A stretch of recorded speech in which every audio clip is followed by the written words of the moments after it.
The 2022 NBA draft is one of my favorites in recent memory. There's so much depth all the way into the second round. There's incredible talent at the top and some potential future stars in the late lottery. But to really get an idea of this draft class at the time, we have to start with first overall, because we knew going into this draft night that there were three guys in contention leading up to the draft for the first overall pick, and we knew that those were the three best players in the class. It was Paolo Banchero, it was Chet Holmgren, and it was Jabari Smith Jr. Those guys go 1, 2, 3 in that order. But the interesting thing was that they were all completely different as prospects. Paolo was this individual scorer type that seemed to have the best upside as a franchise cornerstone, but also a lot of risk because of his archetype. He had to become a really high-level scorer to be a true success as a first overall pick. Chet Holmgren had incredible upside defensively and looked to be a good offensive player as well, someone that could space the floor along with his incredible length, but you were worried about his injury stuff. You were worried about how skinny he was. How is he going to hold up at the NBA level? And interestingly, Jabari Smith was actually the guy that partway through the college season established himself as almost a consensus first overall pick. He had defensive versatility. He shot the ball extremely well in college and had,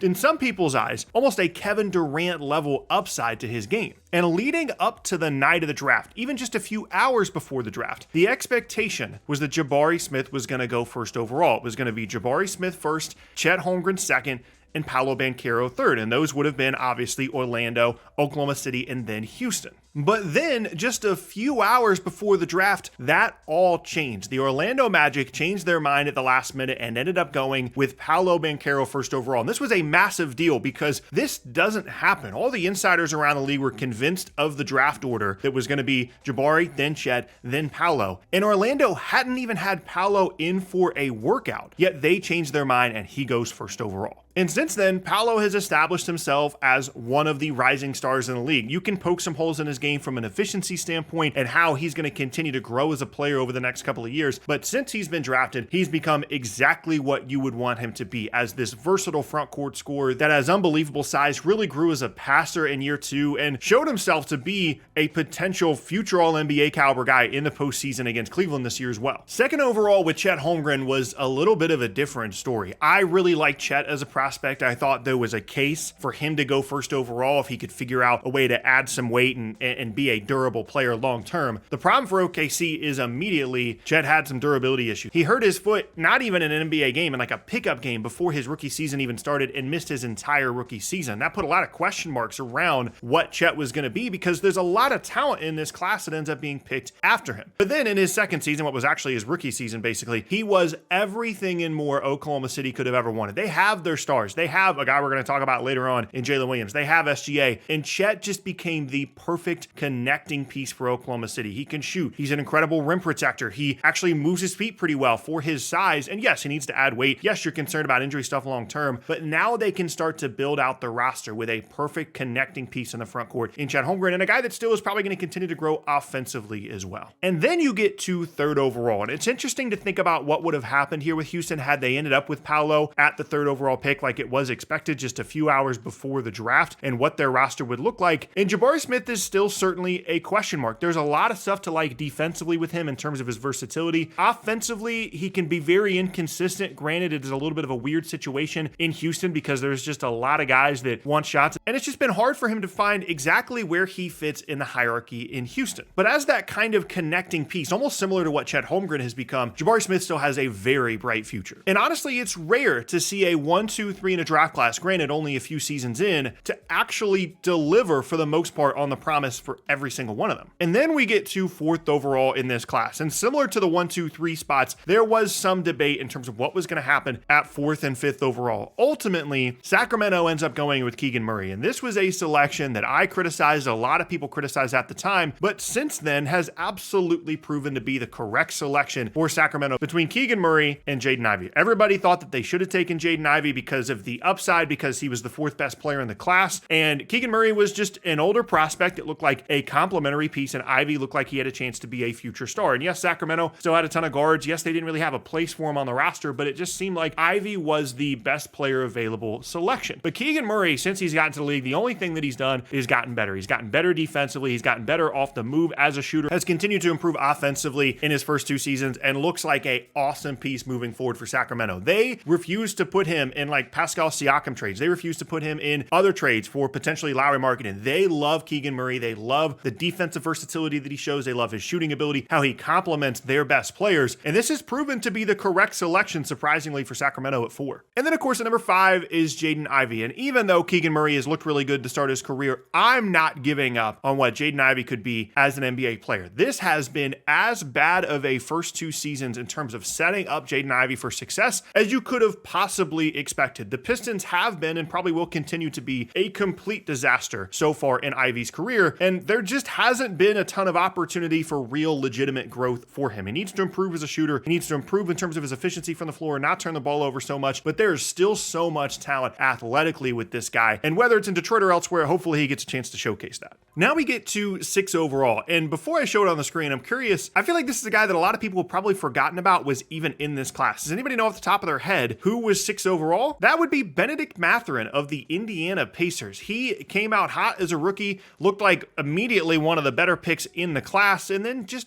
had a weird second season. He got hurt, and for an Indiana team that is kind of an up-and-coming team, they made the Eastern Conference Finals, Mathurin was hurt for the entirety of that run, and I could see him kind of being a forgotten man for this Pacers team, similar to how Chris Duarte was for them, obviously a later pick, not a top 6 pick, but showed up, scored a lot as a rookie, and then was kind of forgotten about. I could see that being a path for Mathurin. He's a good scorer, but there's just a lot of other good stuff happening in Indiana right now where he might end up being kind of the forgotten guy of this class. 7 overall now, let's talk about Shaedon Sharpe. You want to talk about upside, you want to talk about potential, what could this guy be? That is Shaedon Sharpe. That was the case for him at the time of the draft, and that continues to be the case for him. He had a very interesting and strange lead up to the draft in terms of his college experience, but everything that you'd want to see in terms of like, oh my gosh, what could this guy's potential actually be? That's what you've seen from Shaedon Sharpe at the NBA level. The athleticism, the shooting ability, he's going to continue to grow if he can stay healthy. If Shaedon Sharpe stays healthy, he has a real chance to be one of the best players in this class. 8 now, Dyson Daniels, a little bit of a weird start for his career, just so much depth on the wing there in New Orleans. Now gets a new chance in Atlanta as he was involved in the DeJounte Murray trade, and I'm excited to see what that could look like for him. He has to be able to shoot the ball better, but we know that he can guard, we know that he can get to the rim. One of those guys where if he shoots the ball well, he's going to have a long, productive NBA career. Speaking of weird, number 9, let's talk about Jeremy Sochan. He goes to San Antonio, and as a rookie, does a lot of the stuff you would have wanted him to do. He's hustling, he shows nice playmaking instincts, defensively, he's out there doing some good stuff. Then in year 2, Victor Wembanyama shows up and they're like, hey, we want you to try and play some point guard. That didn't go well, needless to say, but I still think there is a role for Sochan long-term in the NBA. He has to be able to shoot the ball well, but defensively with his size, with his instincts, his versatility, there's still definitely something there for him in San Antonio. Not sure I can say the same about number 10 here, Johnny Davis. I honestly can't remember the last time a top 10 pick showed up to the league and immediately everybody was like, oh, this guy just kind of sucks. Johnny Davis was terrible in summer league as a rookie. He had a terrible rookie season. He has not gotten any better since. And I hate to say it, I don't want to be too negative about the guy, but he genuinely might not be in the NBA next year. 11 now, I did want to mention Ousmane Dieng here for OKC, a guy that they actually traded up to go and get. And that's basically all the interesting things I could say about Ousmane Dieng. Interesting that they did what they did to trade up for him at 11 overall. But of course, at 12 overall, this is the pick for OKC. Arguably, this is the pick of the draft. 12 overall is Jaylen Williams. Out of Santa Clara, smaller school guy, kind of a late riser in the draft process. And then all of a sudden, he's a lottery pick. Like, he went from a guy that was like, oh, first round, oh, late first round. Then all of a sudden, he is in the lottery, and he has been the breakout player from this draft class. As a complimentary scorer, facilitator alongside SGA, as a defender, has incredible length. The sky is the limit. I genuinely think Jaylen Williams can be an all-NBA caliber player at some point in his career, and to get that at 12 is unbelievable value in this class. 13th overall, Jalen Duren, another guy that I love.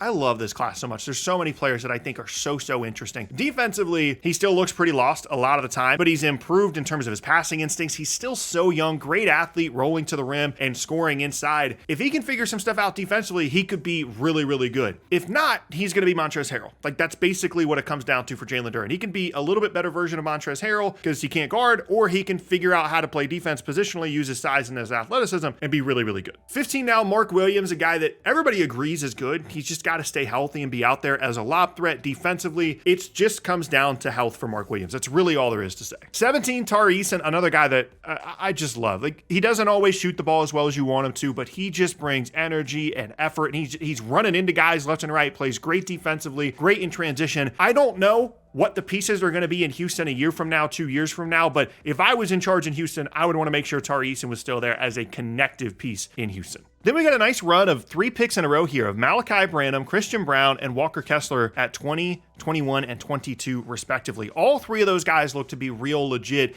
players in the NBA, whether they be role players, whether they be starters, whatever the case may be. All 3 of those guys look legit. Braun needs to figure out how to shoot the ball a little bit better. Branham needs to figure out kind of where he fits in terms of the perimeter players in San Antonio. And Walker Kessler was still playing summer league, which probably isn't ideal, but we know he can protect the rim. We know that he can improve as a finisher at the rim, but there's still a lot of value there. I really like all 3 of those guys as late first round picks. 27, I did want to mention Jovic here for Miami because he started to show some interesting things for them, played a lot more in the postseason than I expected them to, obviously because of injuries. Keeping an eye on him. 30, Peyton Watson. 31, Andrew Nembhard. Again, they kind of fit in that Malachi Branham, Christian Braun, Walker Kessler range where it's like these guys are going to be involved in the NBA over the next couple of seasons and probably have really long careers. 34, the other Jaylen Williams for OKC is the big. He's probably going to get pushed out a little bit here with the signing of Isaiah Hartenstein, but I still think there's something there because he's so good positionally as a defender if he can figure out how to shoot threes better. 37, Jaden Hardy was like the upside pick of this draft. He fell all the way to the second round, had a weird situation with the G League coming in, and he's a little bit undersized, but he absolutely can score. And if he can figure some things out, looks to be a really interesting bench player for this class. And then 47, Vince Williams, a guy that if I made the video a year ago, probably wouldn't even have been mentioned, but he was awesome for Memphis this past year. A Memphis team that had so many injuries, that dealt with so many issues throughout the year. He looks to be a real player as well. That's honestly my favorite thing about this class is you get from 20 on, and there's still like 10 guys for me to talk about from this class. A lot of times I do these videos and I get to 19 and I've only got like 3 players left on the list. So much depth, so much interesting stuff here still to talk about with this 2022 NBA draft.